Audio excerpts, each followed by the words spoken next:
And the recording is starting. Okay.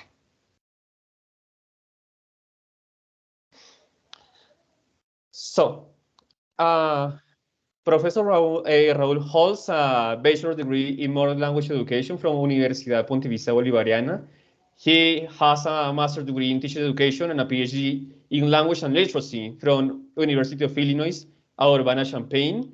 And in addition to that, he is member of the Honor Society of Pi Kappa Pi, winner also of the 2019 Divergent Award for Excellence in Literacy in a Digital Age Research, and is also like very special because he is like the founder and the chair of the LSLP Literacies in Second Languages Project Community, and additionally he is also like a director member of the Literacy Research Association from the United States, right, Raúl?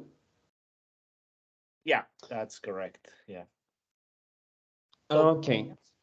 So, Raul, this is going to be a very like ask me anything like session. So I think that it would be very nice if I could start with a question that I would like to make you, and that is like revolving around my mind. And the question is very simple. Raul and everyone. So it is well known that as researchers we have like different kind of like interests. Some researchers, for example, they do different studies on different areas. For example, language development. For example, on the communicative skills. For example, on material design. For example, on rural education. But Raul, most of his professional life and trajectory has been like focused on the study of literacy and critical literacy. Why did you make that decision, Raul? What like moved you like to get in this area? Mm, well, that's a very good question. And I mean, and before I begin to answer the question, I want to take a moment to acknowledge that tonight I'm broadcasting from Trondheim, Norway, land ancestrally cared for the Sami peoples who live in the northern part of Norway and most close to the Arctic Circle. Um, Having said that, how I got into critical literacy, I mean, I really got into it when I was doing my master's, when I started reading about critical literacy and I started reading about critical theory. But I think I got it. I think I can say I really got into critical literacy from the moment I started teaching. And I say that because even though I didn't call it critical literacy, and sometimes it's okay if you don't call it that, as long as you do it. I I mean, my early work started asking questions about the things we do in class, and started asking questions about how to start thinking more critically about language in society. So that is the beginning. And that's what later I started reading more about literacy, about the theorists, and I started reading more about critical theories that inform literacy, and I started adding that to my repertoire. But I think it just arguably I started doing critical literacy 30 years ago when I started teaching. So that 30 years ago I didn't call it critical literacy. I started calling it critical literacy halfway through my doctoral studies when I started getting to read more about the theory and using what I read to kind of start naming, kind of like what Skupin Kalansis talk about in multiliteracy theory, the idea of naming, of conceptualizing by naming, that you start conceptualizing by experiencing and then you conceptualize by naming. So the first era was like, yeah, the experience of raising questions about what am I doing when I teach writing with my students? Am I doing something that is more socially situated, that makes more sense, or is it something decontextualized? Then when I wrote the second paper on games in the classroom, what's the point of doing games? Are we really thinking critically about why we ask for more materials when we have a lot of resources that sometimes we're underutilizing in schools? That, in a way, it's a question that has to do with critical literacy. And then that started becoming something much, much bigger, and something that it became the field that I'm part of today, that kind of, and a few years later, bounced into publishing the Handbook of Critical Literacies in 2021, and the other work I do with all of you in the research lab. Raul, very interesting. And okay, so you studied your PhD and your master's degree in the United States at the University of Illinois. And you got to know, for example, Professor Bill Cobb and many of these people of the New London Mm-hmm. Group, right? So they have like an influence also on your like perspective in regards to literacy studies. Yeah, of course. I mean, everybody you interact with, they influence you. But yeah, I mean, I had the chance to work in specifically with Bill and Mary when I was a grad student, and and there were a host of other people I had interacted over the years, particularly in critical literacy, and those conversations that you have with them are helpful in the sense that they can help you articulate what it means to think critically in terms of literacy. So I mean, it's like there's a host of people I could go on for the next 10 minutes. I mean, addressing everybody and anybody who has helped me make sense of this. That would be a long list. But yeah, and a lot of a lot of that has been not so much the readings, but the conversations I've had with people over the years that have helped me come up with, okay, what does critical literacy mean to me? But I think most importantly, it's how does critical literacy affect what I do? Because that's the whole point of theory. The whole point of saying, I'm going to do critical literacy, it's, I mean, first of all, when you say that you're critical, putting yourself that label, that's not a badge of honor. That sometimes is putting yourself in the crosshairs. That's putting a bullseye on your forehead many times. So you have to be realistic. That saying I'm critical, especially sometimes the way sometimes happens in the world. It's not something that you can say is a badge of honor. It is, but at the same time, it's a responsibility and it's a risk because when you start doing that, it's calling yourself critical and saying that you will do critical work, then people are going to start asking you a lot of questions, are going to start quizzing you. And that's another nice thing that over the years, I had a lot of people who have kept me honest about labeling myself as critical and saying, like, if you're going to label yourself as such, then you're going to have to live by it. So that's not just a claim you make because you want to sound hip. It's a commitment to what kind of classrooms you want and what kind of teaching you want and what you want students to become and what you want teachers to become and you want research to look like. So it's a serious commitment, and I think once you start going into that particular critical route, you have to take it seriously. But at the same time, understand that saying that you're going to be critical, and that's where all these some of these theories you talked about, it's thinking about a better world that we may not have imagined before, a better world that hasn't happened yet, that hasn't arrived yet, or even thinking about a better world that you might not be part of because whatever you do now is not gonna, you might not be around by the time it happens. And it's being aware of those responsibilities when you start thinking about criticality. I want to make a clarification. 1 second. I'm like making questions constantly, but anyone can like to turn on the microphone and like make questions as you want, so it's totally fine. Oh, please, Raul, yeah, thank you. So please. it's not to have May like I? this kind of conversation. Yeah.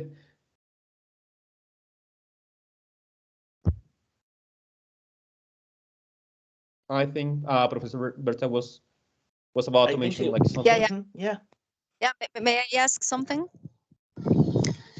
Okay, Professor Raúl, today we are in here with many undergrad students. Oh, They I are in love it. fourth, fifth, sixth, and seventh semester.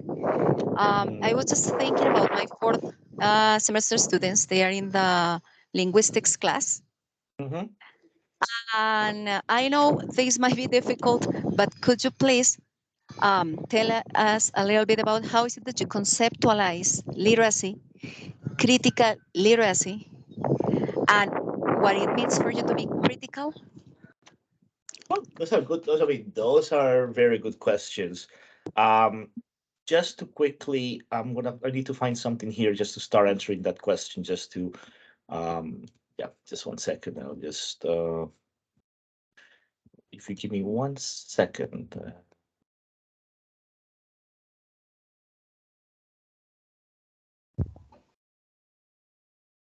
I think it's here.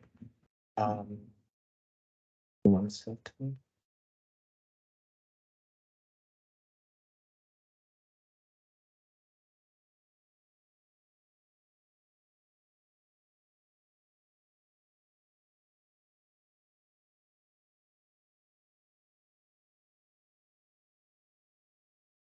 I couldn't find it, so it doesn't matter. But let me see if I can find it here. I'm looking for something really quick that I want to share with you, but I need to find it. Okay, here we go. I found it. Give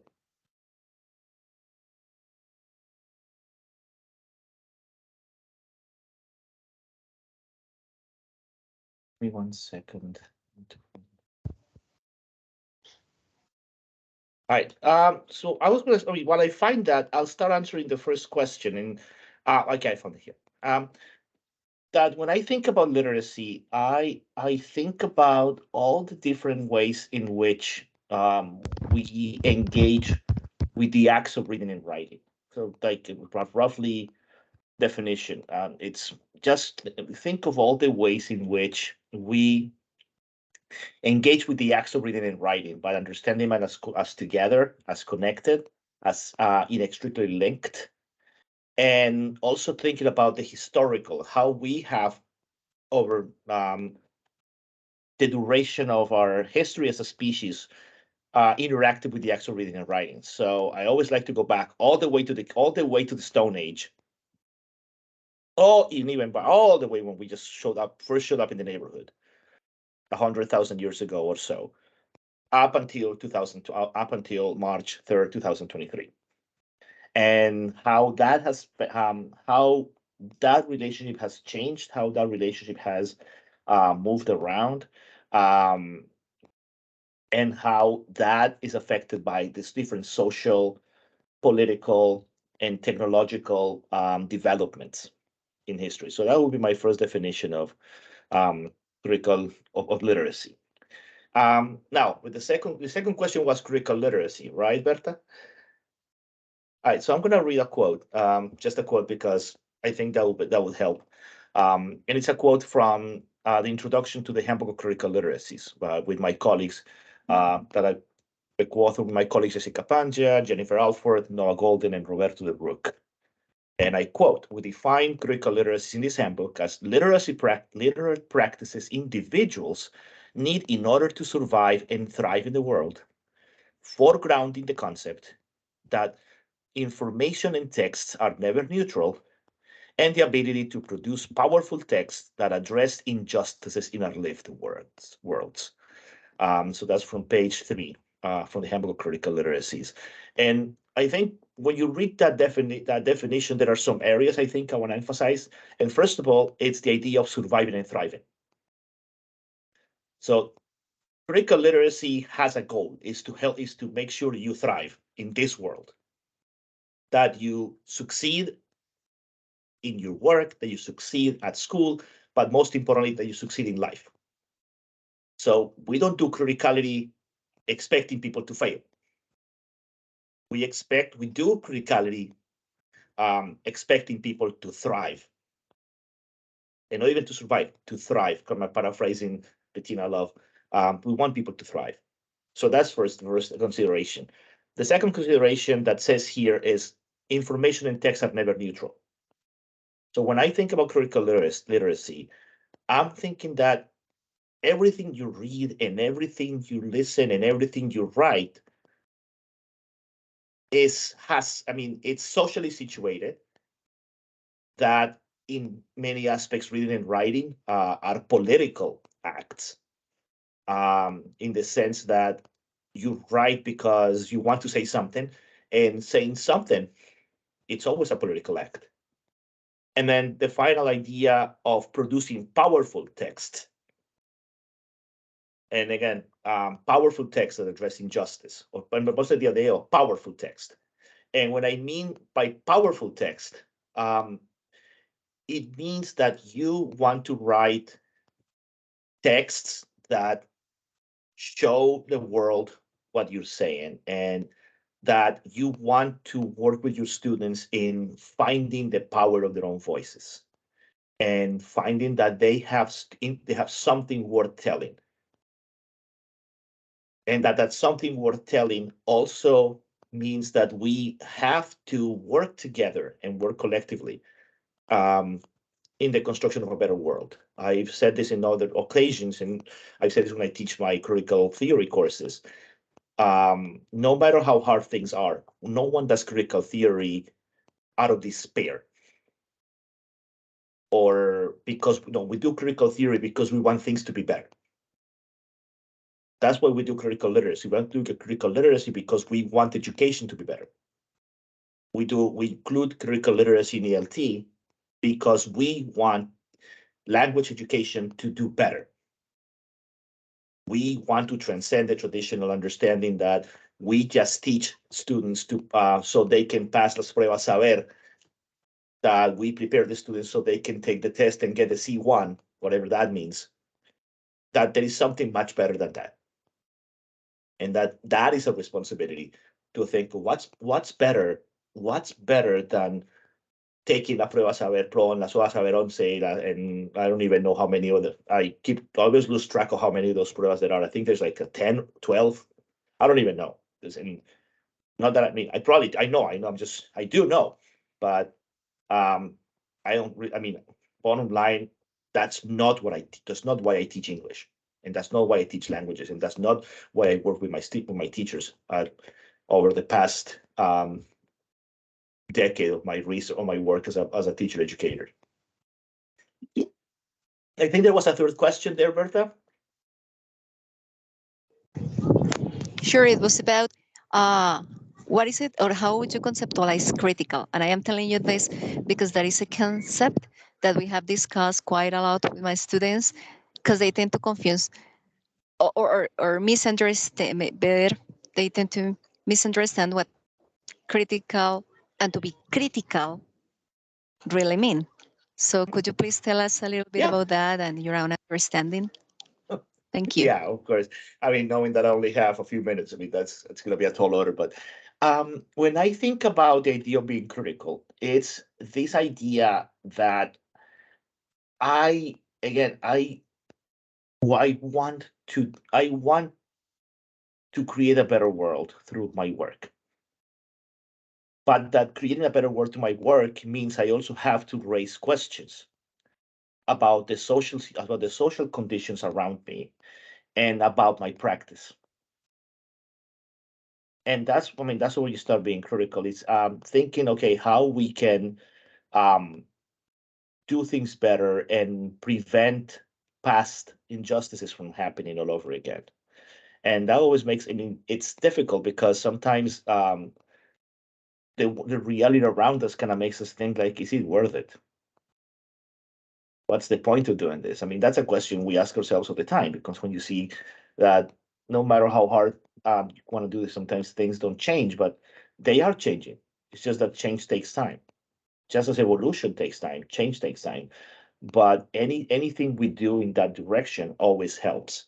So for me, being critical, it's the idea that I'm going to raise questions about what's happening, but at the same time, I'm going to work toward finding solutions, even if it's small-scale solutions, that can help improve things a little bit. So that's what being critical is. So being critical is not simply, and it's important to think that being critical, yes, is about calling out injustice and about calling out, raising questions about what's wrong, but not just raising the questions without doing something about it. That's not being critical. That's just called complaining. Talking about what's wrong and not doing anything about it, it's called whining. It's called complaining. That's not being critical. Being critical is when I say, oh my God, this is not good. Now, what are we going to do about it? And again, even if it's a small scale thing. So our students are struggling with reading comprehension. Okay, what are we going to do about it? How can we improve reading comprehension in a way that really makes the students engage with the text of reading? That's what being critical is. That's what critical literacy is. It's asking questions about look at the reading comprehension we're doing in class. Is that really helping? If your students are disengaged with their reading comprehension, maybe it's not because they can't read. Maybe because they don't care about the questions you're asking. If you start engaging with the students at a different level, maybe if you start asking better questions, maybe they'll start answering. And that's what being critical is, and just to put it in simple terms, that's what being critical. That's what being critical is all about. And thank you very much. There is a lot of theory behind it, but that's neither here nor there at this particular point. But there is a lot of theory behind it. Happy to at some point tell you what's under the hood, but that's neither here nor there for this evening. I would love to hear from the students, by the way. Yes, guys, remember that you can jump in. You can make a question and it's totally fine because Professor Raúl is totally willing like to answer, so it's fine. It would be very nice if we could listen to a couple of questions from the students. Oh my God, yeah, absolutely.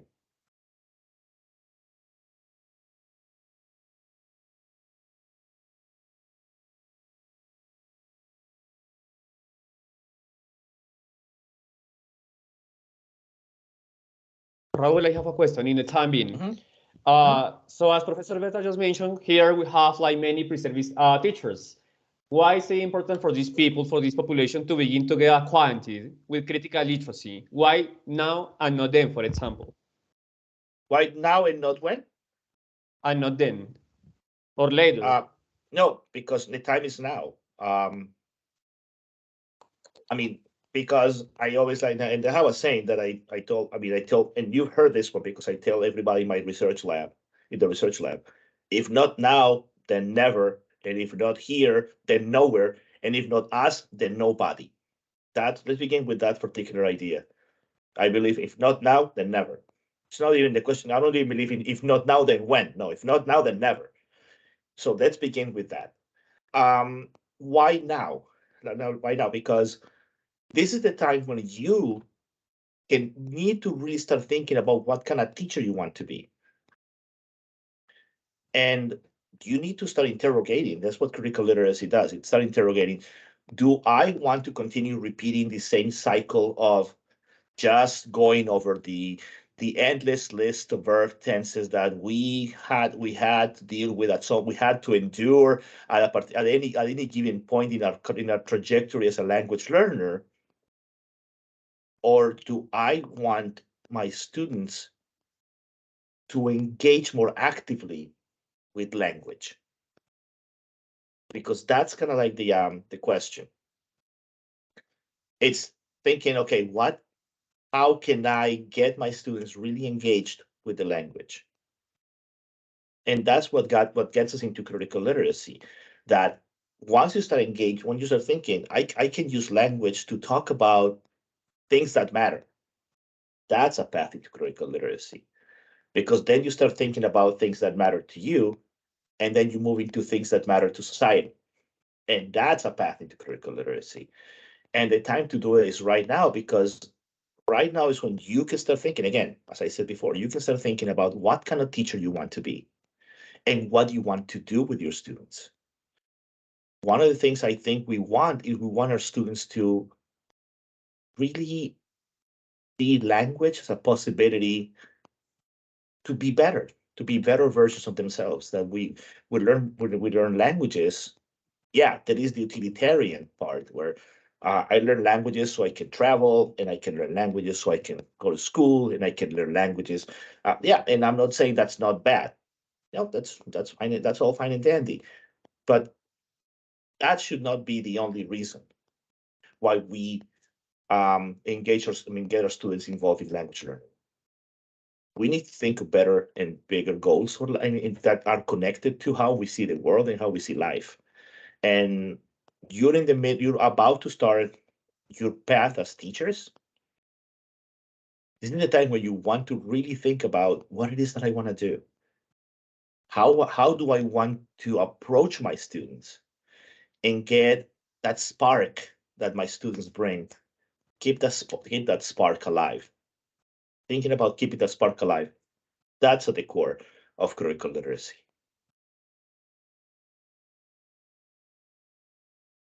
Okay, this is a question from Sandra. Let's see the chat. She says, I want to know if there is a connection between the critical literacy practices and the emotional dimension of the foreign language learning. Hey, thank you, Sandra. That's a really good question. Well, yeah, the answer is there is a connection. critical literacy works from the notion that, again, once I move from the notion that language, once I embark on the notion that language is not neutral. Language is connected to everything I am. And when I connect it to everything I am, I'm connecting it to emotions. I'm connecting it to affect. I'm connecting it to my feelings. And language are conduits to express all that emotional dimension. It's just that what critical literacy does is it tells you that as you connect with that, language also should become an instrument of action or should become a call to action. So not simply express my, but actually that how that becomes possibilities for action and possibilities for improvement. So there is a connection.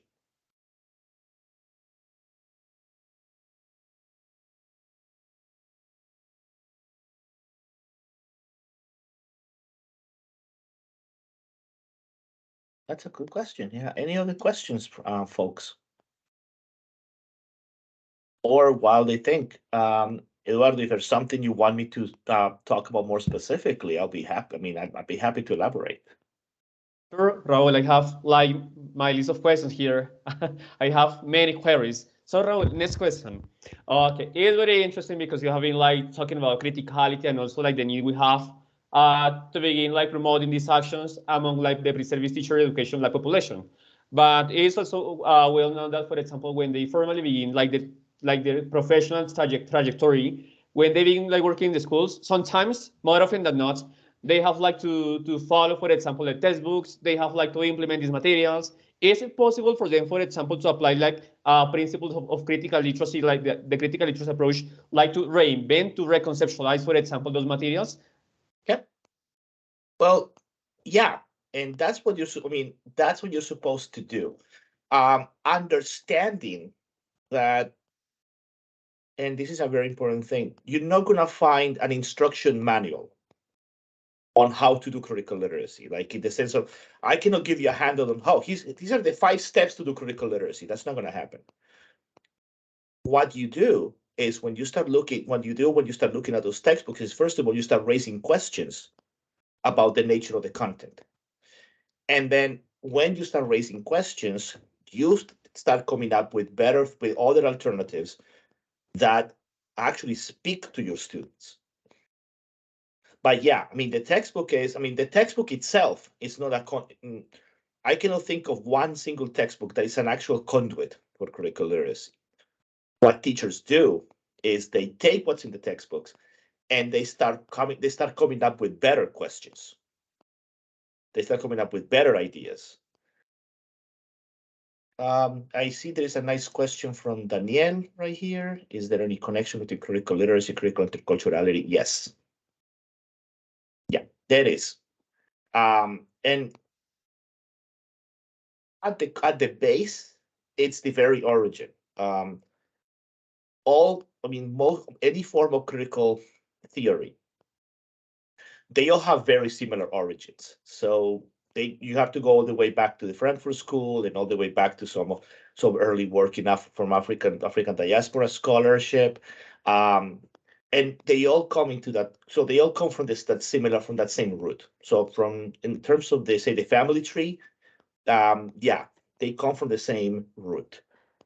But that aside, when you think about the idea of critical literacy, critical interculturality, one of the things that these ideas invite you is not to trivialize those ideas. So when you think about critical interculturality, it's kind of like, okay, it's going to force you to constantly interrogate, what do you mean by interculturality? Just as I always say, what do you mean by literacy? And when I say to avoid trivializing, it's not to oversimplify. That sometimes we think about interculturality, it's just about when you talk about multicultural education and kind of going back to some of the,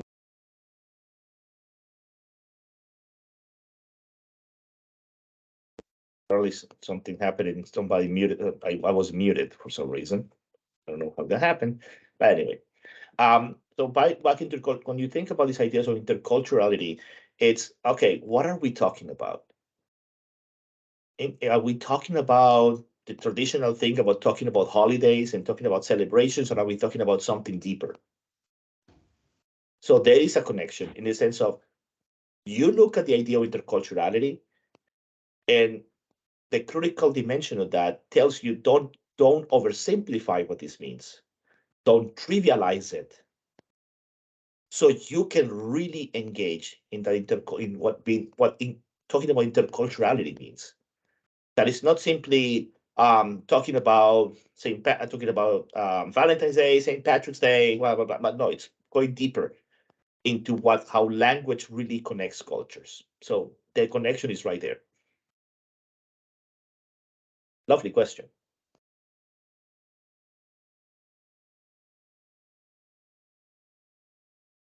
We have another query, Professor, from Diana Galindo. Yeah. She said, Dr. Raúl mentioned something about powerful texts. I would like to know what does it mean since a deeper perspective. Okay, that's a very good question. Thank you, Diana. When I think about powerful text, when I think about the idea of powerful text, I always like to go back to a book, an old book I used to write, I had to read. Well, no, I had to. I read when I was writing my dissertation. And it's a book by a scholar called Patrick Finn, and the book is called Literacy with an Attitude. And in Literacy with an Attitude, what Patrick Finn did, he started analyzing the curricula of different schools, like inner city schools and schools in the suburbs. So I'm like basically kind of thinking the curricula of public schools and private schools in Colombia, or the curricula of public schools and the so-called bilingual schools, quote unquote bilingual schools. And he said, when you looked at the inner city schools or the public schools, then what you see is a lot of functional literacy.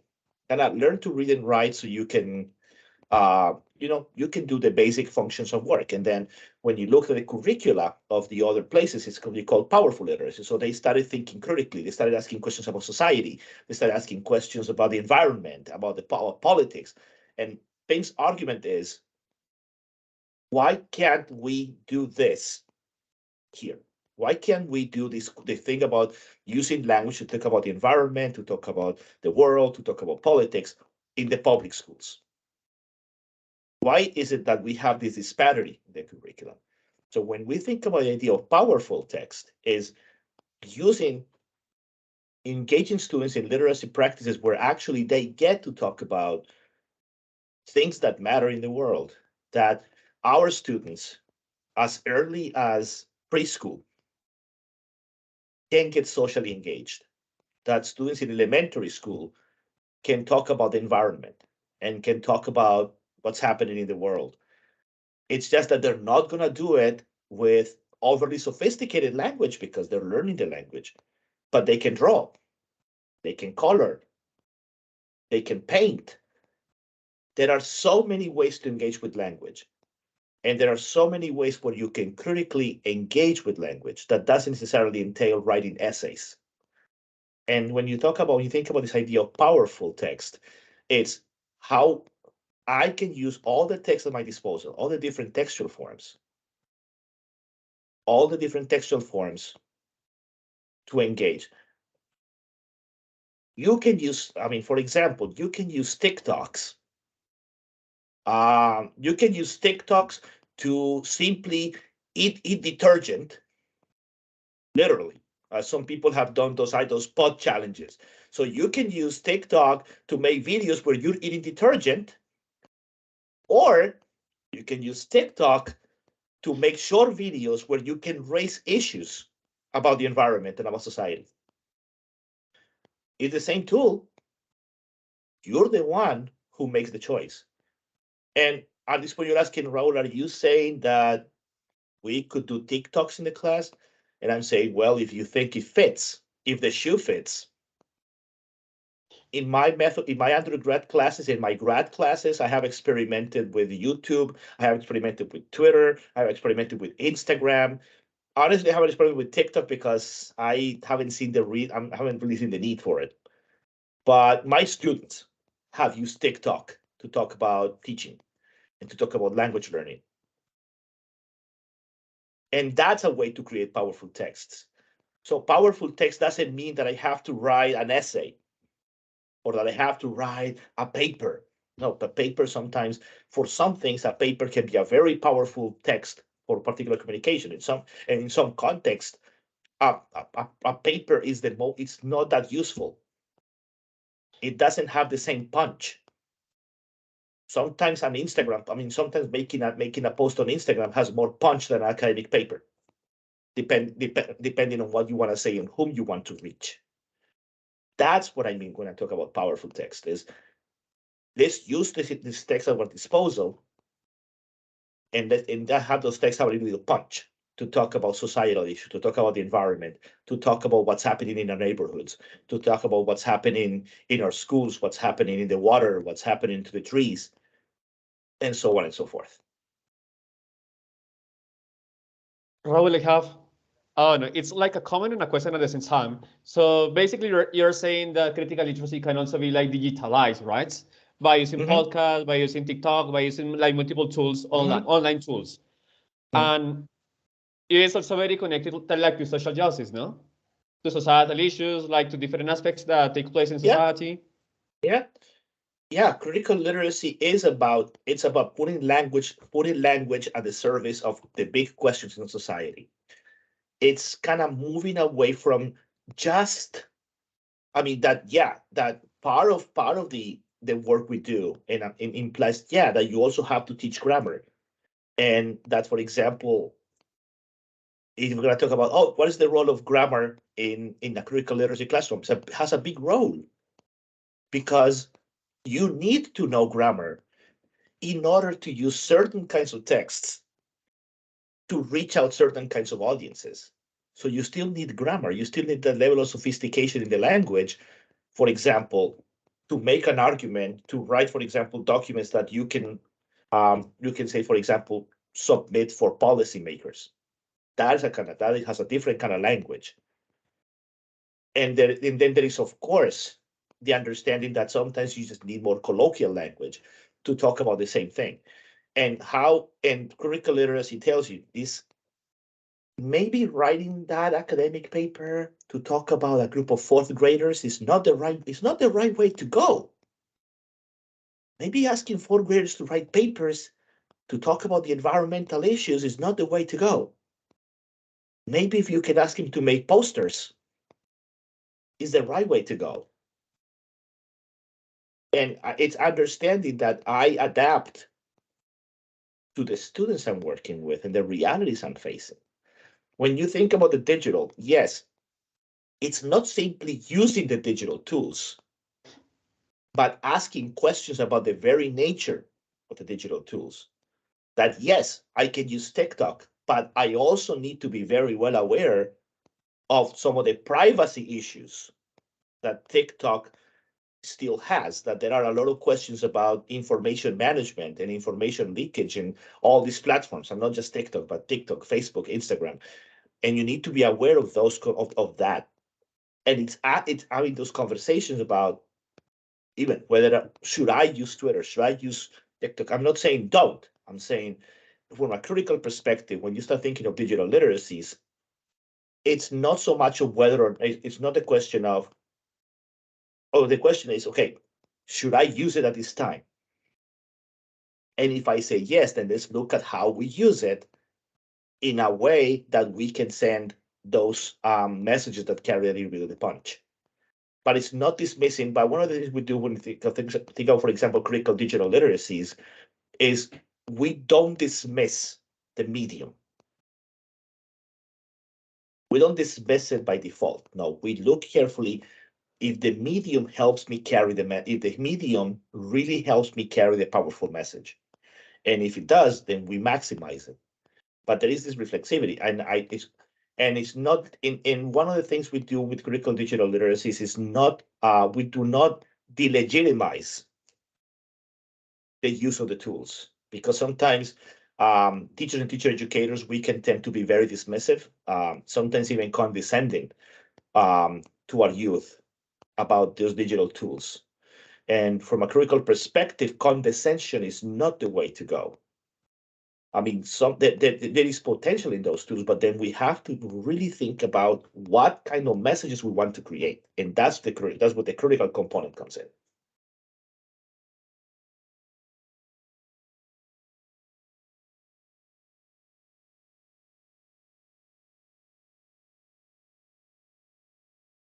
Let's see. And- So if, excuse me, continue. No, I was going to say if you have any other questions or anybody in the crowd has any more questions, I mean, I really would love to hear more from the students. I mean, I love getting the questions from you, but you and I talk a lot. So, so would love to hear more from the students. Okay, Juliana, hi. Okay, let's read the question. Dr. Raúl, bear in mind your expertise in critical literacy. What do you consider the main obstacle for teachers when trying to foster critical literacy in the students? Is there any specific way to teach critical literacy? I think sometimes the main obstacle for teachers, well, there are two obstacles. One sometimes is, and sometimes it's let's say the administration sometimes is that it's an obstacle. But that's something that you can even build a case for. Sometimes and I've faced it as a teacher. Sometimes one of the big obstacles for me to do this is me. It's that I don't believe that's possible, and that sometimes as teachers, again, you cannot do critical literacy if you come to the class with a dismissive attitude toward your students. And sometimes we have, and I'm not saying that I'm gonna come high as a holier than thou at this particular point. No, moving into that path of not being dismissive has been a work of many of decades. So I'm not gonna come and say that I'm gonna come high and mighty here. No, it's been a work of decades. But I think that's the first thing is to foster critical literacy in your students, you have to believe in your students. And I think I'm going to insert my obligatory Ted Lasso reference here and say you have to believe. I believe in believe. No, you have to believe in your students. And again, it sounds. I mean, I know Paulina's probably snickering because I made a reference to Ted Lasso here. You cannot do critical literacy unless you believe in the potential of your students. That's the first condition. That's the baseline. That's the zero condition. If you have no faith in your students, there is no way you're ever going to move into critical literacy. Because if you don't have faith in your students, you're not going to believe that your students are capable of talking about serious issues. If you think that your students are not capable of talking about serious issues because they're children, because they're teenagers, because they have a low level, again, if you start thinking that you have to wait until they are mature enough to have a C1 level and then you introduce critical literacy, it's too late. It is too late. Critical literacy, I've seen my researchers doing critical literacy with preschoolers. Preschoolers, 4 years old, because children are critical by nature. So the main obstacle is, start believing in your students. And now, is there any specific way to teach critical literacy? No, there is no one single way. There are many ways in which you get to critical literacy. There is a consensus that one of the things we do to include critical literacy is by asking questions about the world. And that asking questions about the world is a starting point. So that's like that no one is going to, as I said, no one is going to give you a handout. Yeah, if someone tells you, here's the 5 steps you have to follow to do critical literacy, run. Someone comes to you with a little handout, here's the 5 steps you want to follow, run. Run fast, get out, because that's not what you want to do. So I think that.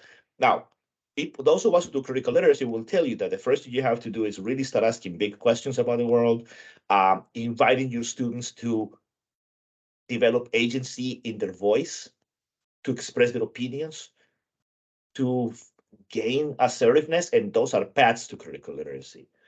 And there is Eliana asking a question of how can community be involved in critical literacy? It's simple, by being involved. I mean, it kind of like a very simple answer. It sounds like a very simplistic answer, and then I'll elaborate. It's by being involved. Now let me elaborate, because that sounded a little too simplistic for my own good. Critical literacy does not, in critical literacy, we don't think that language or language use or language learning or language teaching, it's just the property of schools. So in literacy, we don't think that the only place where language happens is the school. Brian Street, the late Brian Street, talked about the idea of the pedagogization of literacy as one of the things we have to counter. This idea that your students only use language in class, that your students only practice English in class, when the reality is that maybe that's the place where they don't do it. Like your student, that the only place they write is in the class. Sometimes the reality is that that's the one place they don't write. That's the one place they don't read. Involving the community means the schools need to look very carefully at what's happening once the students leave the campus. Leave the campus. And look at what's happening. And there is a lot of really interesting work about community literacies in Colombia. I know the work of Amparo Clavijo, the work of Lina Tricos Carrillo, and a host of others to have talked about this idea of community. So I would invite you to take a look at that work too. Let me see the comment by Aleida. Says very interesting thinking about the connections with critical pedagogy in the post-method era. Teacher researchers we are act critically not only in the teaching scenario but all areas of our lives. Yeah. I'll start first of all with the connection between critical pedagogy and critical literacy. It's right there. A lot of the people who do critical pedagogy have doubled down on critical literacy. And most of us who do critical literacy, we know about critical pedagogy. Paulo Freire is our frame of reference, is our lighthouse, is that big lighthouse that keeps that illuminates our path. And Paulo Freire's work has informed critical literacy as has informed critical pedagogy. If you read some of those, the key critical pedagogues in the past 50 years, if you read Peter McLaren has talked about critical literacy as part of critical pedagogy. Henry Giroux has talked about the connection between critical literacy and critical pedagogy. And from our side, people like Colin Langsher have talked about the connection between critical pedagogy and critical literacy, and so on and so forth. So to think about critical literacy looks at language as a larger phenomenon, as a big phenomenon in society. If I want to start talking about critical literacy in schools, I need to read critical pedagogy. So I cannot disconnect critical literacy from critical pedagogy. Anybody who wants to really think about how do I use critical literacy as a tool for curricular transformation, need to go back and read critical pedagogy. So critical pedagogy gives you the clues. You need to read Freire, you need to read McLaren, you need to read Giroux, you need to read Antonia Darder, you need to read Ivan Illich, you have to read a host of others who have the clues on, okay, how do we start disrupting the curriculum? And then critical literacy enters the game. Player 2 enters the game. When it goes to the notion of the post method, if you look deeply and carefully at Kumar's idea of the post method is heavily informed by critical pedagogies. And in that sense, thinking about post method, the idea of post method involves the use of critical literacy. So I'll stop there because, and before I jump to your question, I want to look at Felipent question. Teacher, and there is the possibility of critical literacy being manipulated by ideologies. There is always the risk. But one of the things that critical literacy would tell you is that part of being more in critical literacy is raising questions about everything. So first of all, just to go deeper into that question, critical literacy is ideological. So do not, when we think about the idea of ideological in literacy, we're talking about that literacy practices are socially situated. Literacy practices depend largely on where we are. So the literacy practices that you have in Tunja are largely contingent on being there. And that's one of the things that makes it ideological. So don't think about ideology don't think about ideology simply as dogma or as propaganda, because that's a good way to put it. So when you talk about the other ideology, it's that when you think about the ideological model of literacy, it tells you, yeah, of course, literacy is ideological because it depends on who you are and where you are. What critical literacy tells you is always be willing to question your surroundings and willing to question the motive of people of those ideas. Starting with the people who talk about critical literacy. That's the first people you have to question. As a Bourdieuian scholar, I always believe in the idea of Bourdieu, who says that the best thing you can do to my work is to critique it, and the best thing you can do to me is to question me. And that's at the core of critical literacy. That when you read those people who have talked about critical literacy over the decades, the first thing they're going to tell you is this is not dogma. This is something that you have to really read carefully before you start implementing it in your class. So it's not simply citing those people, but looking at what they did and see how you can apply it, because maybe everything they did is not full 100% applicable in the local context of your school, but there are things about the principles of critical literacy that can be applicable to your schools. So that's a good question. And critical literacy will tell you to be careful, because there are people who will try to weaponize criticality. I myself have raised a lot of questions about the idea of critical thinking and how sometimes people in ELT frame critical thinking. I said that's neither thinking, neither thinking nor critical, because that's not engaged. That's when you think about higher order thinking questions as that. No, that doesn't go into the big questions about society that we should ask through language. So yes, we always have to be careful about those dogmatic views about language, that they should never enter the work we do in critical literacy. So that's a very good question.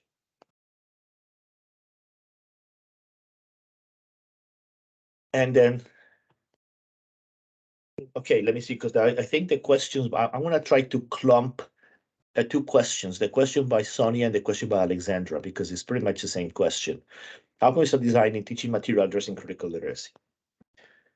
And then it goes into the question of what will be some criteria critical literacy in terms of assessment. When it comes to those two, the thing is, one of the things you want to keep in mind is start first of all with what you're expecting your students to do with language. So what is the ultimate goal of the activity? You can, and again, sometimes the thing is it's not that you have to create teaching. No, it's not the teaching material. It's what you do with it, what at the end becomes critical literacy. I'll give you an example, a poster. You can have your students design a poster. Now, if you want to engage your students with critical literacy, the poster, then think about what it is that what you wanted to do the poster about. That's where critical literacy begins. When you start thinking about in terms of assessment, one of the things you're going to have to be clear is that you're going to have to be very flexible. And if the students are capable of expressing their thoughts and showing that they are showing you in their thoughts and ideas that they are engaging with larger issues beyond the traditional reading comprehension, that should count.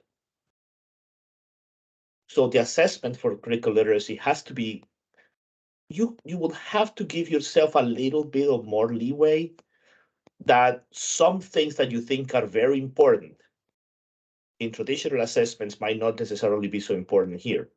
Like, the students made a few spelling mistakes. Okay, that's something that, sure, give them feedback about it.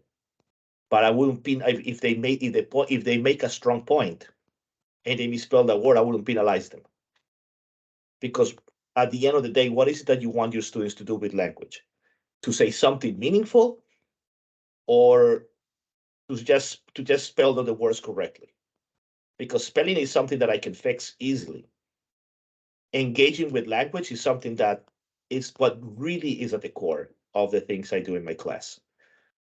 But when it comes to, once again, to the design teaching materials, it's more about what you do with them. I can take any resource. I can use audiobooks, I can use videos, I can use songs, even something as simple as, we have used songs in the classroom at some point in our life. And you can use the songs simply to fill in the blank, like the traditional thing of listen to the lyrics and fill in the blanks. Or you can do something bigger. And you can start asking yourself questions about actually, like I would say, like the traditional exercise with reading comprehension or listening comprehension would be just take the lyrics and fill in the blanks. Something more more into critical literacy would start asking questions about, okay, let's take a look at these lyrics for 1 second. And I remember going back into my past history, one of the first exercises I did, I actually did with curricular literacy and songs. It was around 2000. God, that was a long time ago. And it was when I was at the Club Americano, and I did, and I remember with one of my classes, we did an activity with this famous song by Eminem, "Stan." The famous song by Eminem, "Stan." That I think, as some of you know, I think that's the origin of the famous internet fandom stans. And I imagine some of you are familiar. I mean, many of you may be familiarized with the song, but the song, the song is basically 3 letters that Stan and Eminem writes to Eminem, each of them getting increasingly angrier because he hadn't replied to the previous letter, and then at the end, Eminem replies to the letter.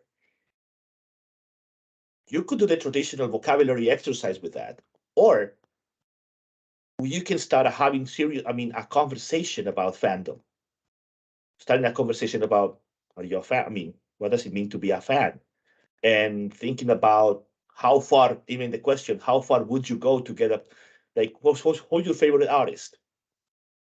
And then you can ask a question of, how far would you go to get a ticket to that concert? It's like, who's your favorite artist? Taylor Swift, Ed Sheeran, Lizzo, Beyonce. And you can ask the question, how far would you go to get a ticket to a Beyonce concert? And even for that question, because you listen to the lyric of Stan, and Stan is actually a critique of the extremes people go to when they become fanatics of an artist, of a genre, of a musical group, of a movie, etc. And the toxicity that sometimes exists in those communities. That's what critical literacy is. It's looking at the lyrics and engaging, for example, with the lyrics, not simply as filling the blanks, but let's talk about the lyrics. Let's talk about what the lyrics are saying. Let's talk about songs that don't mean what you think what they think they did. And that's how you get. And so you can do songs, you can use board games, you can use movies, you can use YouTube videos, you can use memes. It's not the material, it's what you do with it. At this point, you're asking, Raúl, what do you mean memes? Yeah, I can use memes for critical literacy. I can use memes as a way to talk about critical literacy. Using memes for your students to react to different issues, to different societal issues. And if you never tried it in a class, you should try it. Memes actually are a very powerful, you can use them as a very powerful and very quickly it's a very it's a very fast moving form of communication. And you've seen it that people create memes like after any event, the event is over and the memes begin to pour. A TV show is over and the memes begin to pour. So you can do that. So say, for example, you're reading something about societal issues. Why can't students create memes to react to react to particular societal events? I mean, that's a very normal means of communication. So it's not thinking that, oh, there are specific materials that I need for critical literacy. No, it's not the material, it's what you do with it. It's not the resources themselves are not critical or less. No, it's what you do with that. Ultimately, what probably leads you into critical literacy.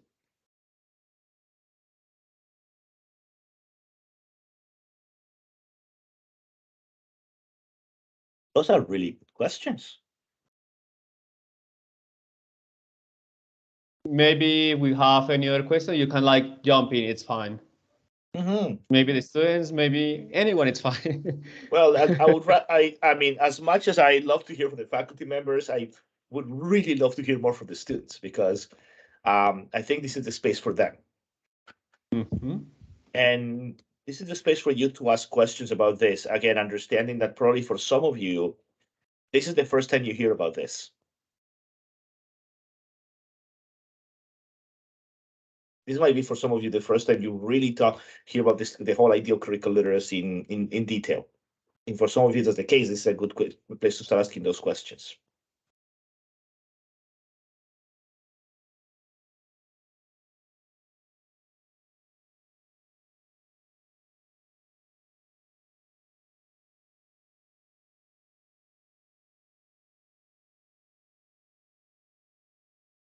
Let's wait. I mean, I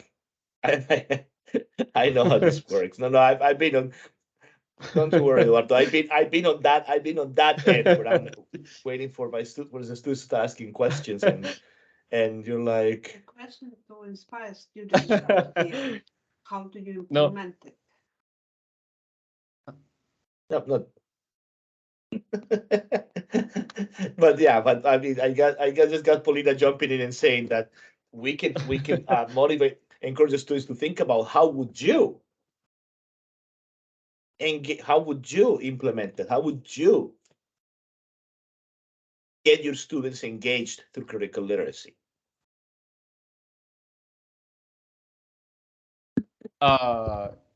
Is that a question for anyone, Raul? Yeah, well, yeah. Yes, interesting. For example, we as teacher educators, how could we like continue promoting this kind of like, let's say, principles in the classrooms? Yeah. And sorry, just for everybody, this is Duncan MacLeod, one of my dogs. I think you already noticed Connor is lying and occasionally, they like to make that. I mean, I want to be sure they have their cameo appearance, before the class. So Duncan is now chilling here, but yeah, I think because I mean, one of the things about about getting involved in critical literacy is that it's not so much about talking about it, but about doing it. And that's something I talked about in the handbook when we wrote the chapter about Colombia.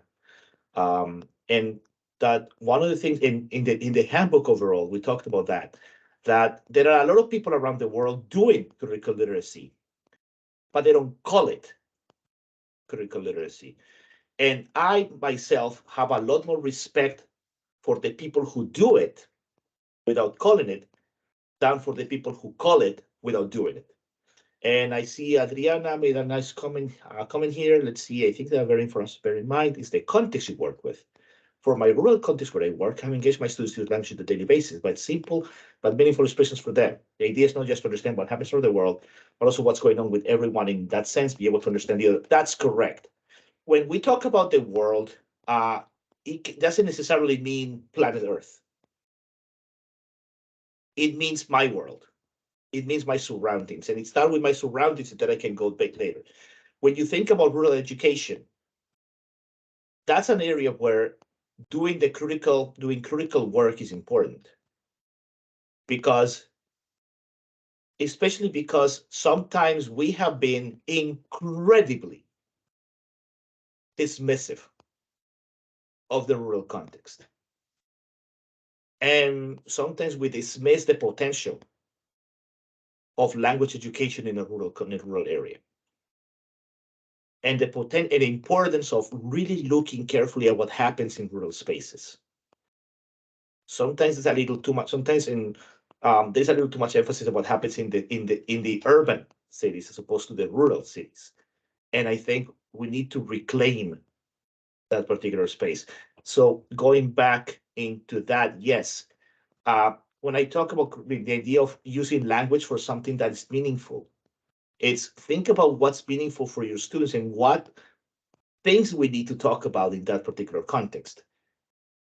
I mean, for example, you think about when I've made a few references to environmental issues. Environmental issues in the rural context, it's a very important element because a lot of these environmental issues, they have a bigger impact in rural areas. You have to think about crops and you have to think about harvesting. Okay, you can go. And that's another entry into criticality, another entry into critical literacy. So it's again, it's thinking how wide of how far, how wide or how narrow am I going to start with? It depends on who your students are. That's why again, there is no one size fits all approach to critical literacy. What there is teachers who are committed to engaging their students in more meaningful ways with language. What exists is teachers willing to empower their help their students empower themselves through language. And that's at the core of critical literacy. And that's the work we do. It's again, I hear all the time, sometimes I hear teachers complaining that my students don't like to do the things we do in class. I mean, have we looked at what we task the students to do in class? I have a saying. I have a saying I like to tell my students, and I had this conversation with my wife a few times before, that I like to say, if you give your students a reason to bring their A game, they will. If you give your students a reason to excel, they're going to. If you don't give them a reason, they're not going to. And that's also the spirit of critical literacy. It's what are we asking them to do with language? If you're asking them to simply fill out worksheets, they're going to do it reluctantly, but they'll do it nonetheless. If you're willing to transcend filling out worksheets and engaging with the language they possess, because once again, it's understanding that no one is denying that if a student is at the A, using the Common European Framework of Reference for this example, that if a student is at the A1, their communicative ability, the communicative competence is lower than a student at the C1. No one is arguing that if a student who's just beginning to learn the language has less vocabulary and has a lower grasp of the syntactical elements of the language than a student who's at advanced level. No one is arguing that. What we're saying is, don't equate the lack of competence with lack of something to say. And don't equate low competence in the language with lack of engagement with the language, or lack of engagement with society, or lack of engagement with the world, or lack of engagement with their communities. Those two things are not the same. And you can get students at the A1 with their limited communicative repertoire to still show you their engagement. It's just that you have to think of the kinds of things you want them to write. Not simply like students are more advanced, they can write something more elaborate. The other ones, they can just make posters, they can create memes, they can create something a little more that shows the commitment, shows the engagement with the simple language they have.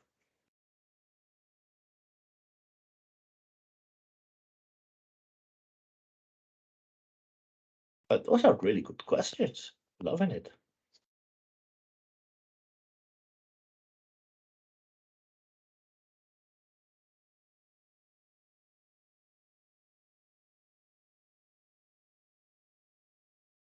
What other questions or what other comments you have, or what ideas come to your mind about how you would do this? So I love the idea of thinking about the rural country that Adriana was talking about. I would like to throw the question back at you. If you were, I mean, I kind of like, I mean, and I always like to think that this idea of, and this is a very important consideration now that I recall. Doing this, moving into the path of critical literacy, or in general, anything that has to do with using literacy theory in your classroom, it's not about 180-degree turns. Because it's my experience that when you try to do a 180-degree turn, it becomes a 360-degree turn. If you decide you want to do a 180-degree turn, what's going to happen is you're going to become a 360. And you're gonna end up right where you were. No. This is not about, oh, now I have to throw away everything I'm doing and start all over again. No. I'm a firm believer in tweaking. I'm a firm believer in the small tweaks that make a difference. It's about one tweak. It's about changing one little thing about your practice. So I always like to, when I teach my literacy classes, I tell the students, think about one thing that you could do tomorrow, or in this case, on Monday. So think about one thing that you could do in class on Monday. Small thing. And then think about one thing you could do next month. And then think about one thing you could do next year. But always think about that little transformation that you could do on Monday. Oh, what can I do on Monday? How do you begin? I mean, something as simple as asking a different question at the beginning of class. Changing a question, changing the reading, little changes, and the little changes gradually move you into that larger transformation. It's not saying that, oh, now I have no. And it's also, when I said about not being dismissive, it also means not being dismissive of the work teachers do. Because sometimes we've seen this a lot in professional development, of people who come to the professional development class and they tell you that everything you're doing is wrong. No. People who do the work in literacy are going to tell you that everything you're doing is wrong. We're going to acknowledge that you're already doing a lot of good stuff and that there is stuff you could do better. But we also acknowledge that we have to acknowledge the possibility that maybe some of you are already doing something that is called critical literacy. Again, kind of like when you conceptualize by doing it and by discovering it and by naming it. Maybe you're already doing it, you just didn't call it critical literacy. Maybe asking those questions about what is it that my students are writing in class, and how can I start changing that that approach to writing, that so it becomes more experiential and closer to the actual act of writing in real life. It's a path into critical literacy. So it's also recognizing what we do, and that some of the things that we do, if you're already having conversations about the environment, if you're already having conversations about what's happening in your neighborhood, what's happening in your communities, questions about social justice, about inclusion, questions about sexual orientation, that's already a step in the right direction. Maybe I didn't call it critical literacy. And I'm not asking you to call it unless you really want to call it. I mean, if you have a chance to look at the chat, and I'll be sure to send you with Eduardo the chapter on the handbook chapter about Colombia. You can share it with them, because you should look at it, because actually, if I can look at that real quick. Raúl, while you Yes, go continue ahead. talking, I would like to jump in and make a question. Yeah, It is please, by all means.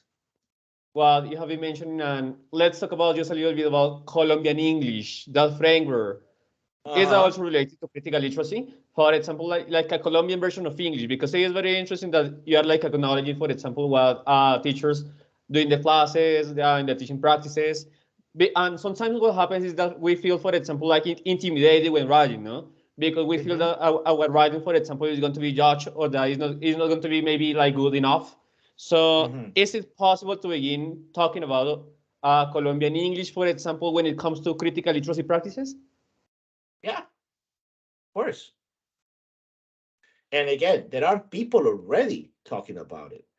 And I was just gonna go back to some of the again, the work. And for example, when I was reading some of the work, I found work by some of your professors, like Maria Teresa Esteban Núñez. He was actually one of the authors whose work I reviewed for this for the chapter, just to mention one. But there are several others that. So there are a lot of people who already have done this kind of work. When it comes to thinking about, I mean, the nexus between this idea of moving into Colombian English, as I wrote in an article last year, and critical literacy, it's this idea that we need to put English in Colombia in the right place, and start thinking of what we really want it for. And again, from the notion that English in Colombia has been part of our society for centuries. So it's realizing, first of all, English in Colombia didn't start in the 1990s with the Coffee Project. No, it precedes that by several hundred years. And once you put it in that perspective, it's like it started thinking, okay, why do we want to learn this language? How does it help us talk about all these other issues? And not because we cannot say it in Spanish, but no, because it's how is it connected? Because as a language of the land, it also has to coexist with the other languages in the land. So that's where critical literacy comes in that sense, in the sense of, okay, so are we just teaching this for later? So students can just use it when they travel and when they go to college, or is this going to be somehow woven into our everyday lives?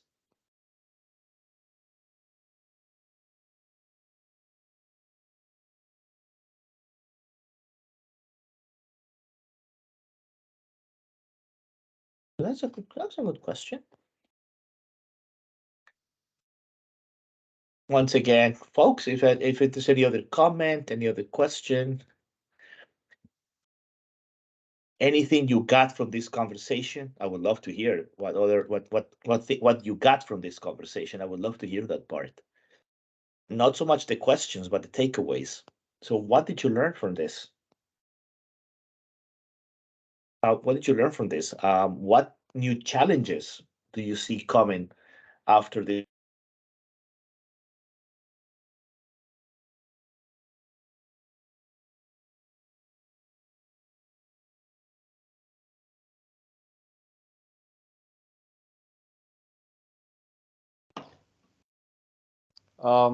I think that Professor Raúl's connection is kind of like unstable. Let's see.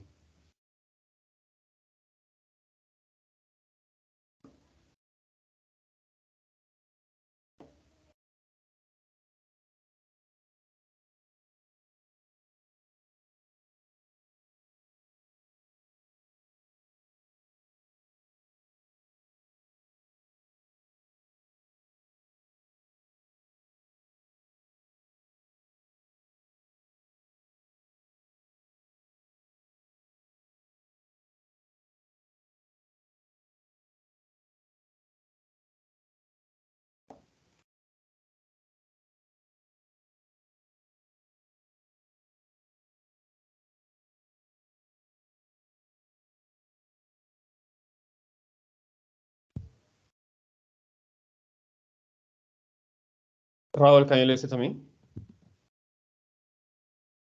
Oh, 1 second. You're muted. Oh yeah, I can. Okay. I'm back, but I can't see anybody. Is it frozen? Oh no, there was like a. Yeah, what happened? Because hold on 1 second. Let me. What Yes. happened? What? They say we are here. Mhm. Okay, but like, why can't I see? Hold on. Let me try to go back 1 second. Okay.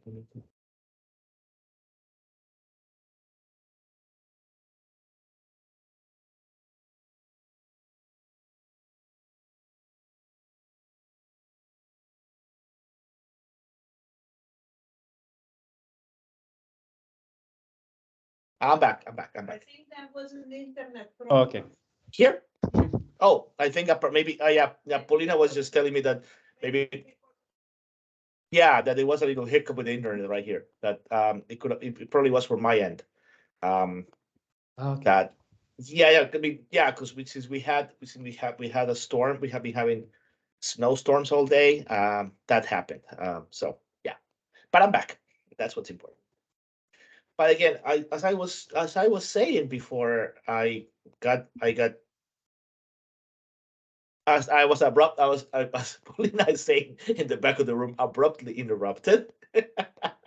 I really wanted to hear from you to see, okay, what challenges or what lessons or what you got from this in terms of, okay, where do I go from here?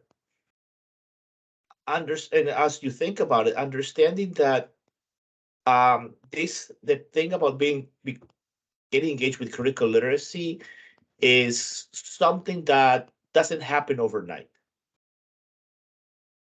It doesn't happen overnight. It's even if you become aware of the importance of being critical, it's a journey. So it's not simply, it's a journey. And it's a journey that takes time. And that first you get into that what I like to call this critical awareness, that I need to start doing something about it. But that critical awareness has to become critical consciousness. It has to become what Paulo Freire calls conscientização, this critical consciousness. Because critical awareness, and that's why I'm going to say this, I really don't like when people talk about critical awareness. I prefer to talk about me, or I can use it as a precursor to what really has to happen with critical consciousness. And because there is a big difference between awareness and consciousness. Awareness is a Facebook like. That's awareness. Awareness is a Facebook like. It's a sad emoji. That's what awareness is in the basis form. And I always like to use examples like example in my that's near to my life, which is animals and dogs and pets. You see a video of a little puppy, and you're like, oh, that's so sad. That's awareness. Oh, poor puppies. Consciousness is, what can I do to help? So that's why critical awareness for me, it's a good beginning, but it doesn't go all the way. So for me, this notion of critical awareness, no, it's a good beginning. But if you don't move to the next level, which is action, critical consciousness is moving to action, then you're not doing really that, not taking criticality to where it's supposed to go. And I like this comment by Alexandra: critical literacy permeates many different fields, such as emotion and the culturality, reality, because it's not limited to the language classroom. It's part of our everyday lives. I have nothing left to say. I think we can all go to. We can all go to sleep after this. Just no, but I'm just kidding about the going to sleep. But I'm serious about this part. It's understanding that. It's understanding that critical literacy has to be part of our everyday lives, in the sense of when we think about, and again, when I work as teachers, I mean, that when you start thinking about being, that teachers should be critical. Now, if you read Post's method, Kumar makes it very clear that not all teachers are critical, that some teachers are very functional. But this notion that the really good teachers that you've had and the really good teachers that you know are teachers who have incorporated the sense of criticality in their life and in their work as teachers. Again, even if they don't call it critical literacy, some of the most critical teachers I've had in my career, I've worked with and I've met and I've had as my instructors, not many of them use the word critical literacy. And yet the activities and the things they did were moments of critical literacy. So that's, and I think that I want it to be the big takeaway. That when and Eduardo knows because I have my rule number one, don't use a term you can't define in your own words. But I think it's important also, don't use a term unless you, I mean, I like goes into what is rule number three. I mean what I say and I say what I mean. I mean what I say and I say what I mean. In the sense of, if you're going to use those theories, use them because you mean it and mean it when you say it. So if you're going to say that you're going to do critical literacy, that's not just a cute word. It's not a cute placeholder. It's not a cute word I use just to be cool, or because it's because of the buzz, or because I want to sound hip. No. Do it because use the word if you're committed to it. If you're not sure about the word, still do the work. And don't use the word. Just don't use the word, do the work. And I think that's what's more important here. It's not about using the word critical literacy. It's about doing the work that critical literacy entails. And if you're doing the work, whether you use the word or not, becomes secondary in this conversation. So I think that's my invitation, is that when you think about this idea of engaging with critical literacy in your classroom, it's about, okay, how am I going to look at, first of all, how am I going to look at my students differently? How am I going to look at the potential of my students? And again, there will always be conflict. There are always issues to deal with in the classroom. I'm not dismissing that either, but understanding that sometimes some of those conflicts begin from how I perceive my students. And do I see the potential they have to be creative and to do something better? And I think that's where critical literacy begins. It's about, as Wendy Morgan says, it's about it's thinking about the possible.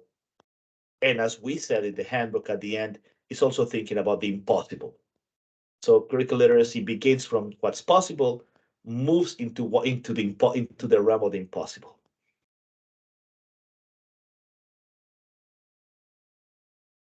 Raúl, thank you so much. It has been a very enlightening, I would say very, really, really enlightening session.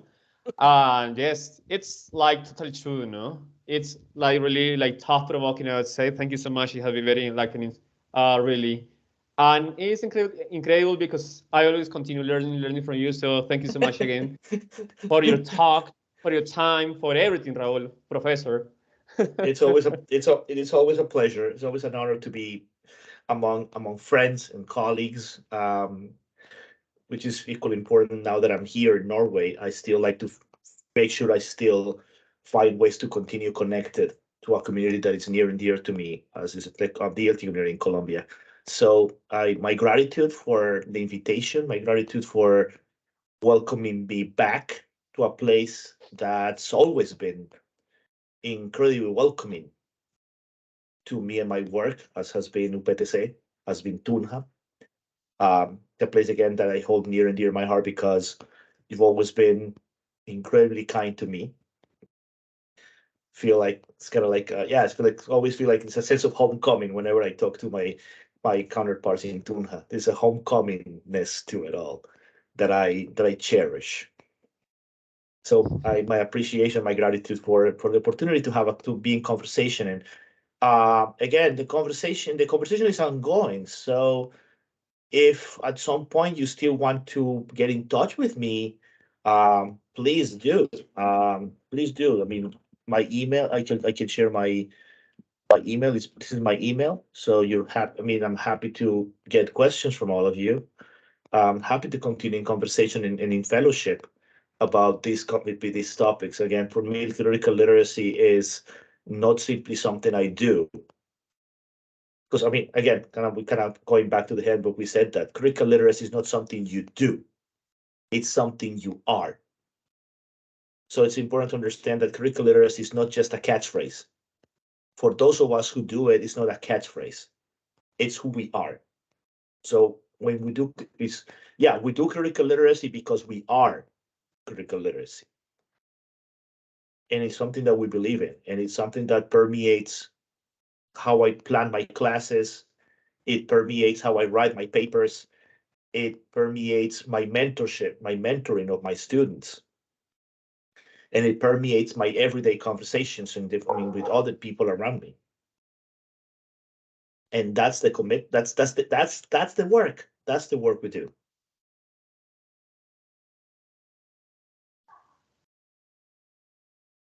Professor, once again, thank you very much. We only have appreciation for you. It's been a really lighting time. And maybe someone has like any final comment, like to wrap up, maybe like to close, because if not, we can stop. If there's a final word, I would love to hear it. Yes. By the way, I share in the chat box the website so that you can visit the official website of the Literacy in Second Languages project. That is the community that Professor Raúl runs. Thank you for that. Thank you for the little plug. Yeah. No, it's a pleasure.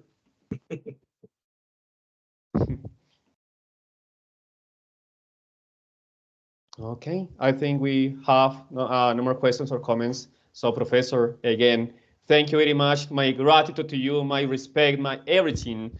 You continue being like that role model to follow. So, thanks a lot, Raúl. I really appreciate these spaces, these talks. They are really wonderful. Thanks a lot for everything. I know my students and everyone here appreciates your understanding of the matter of the topic. So, thanks a lot. It's always a pleasure. So, and keep doing the work. Everybody, keep doing the work. We are, yes. Okay, that's it. So thank you so much. We are going to stop here. I'm going to stop the recording. Okay. And that's it.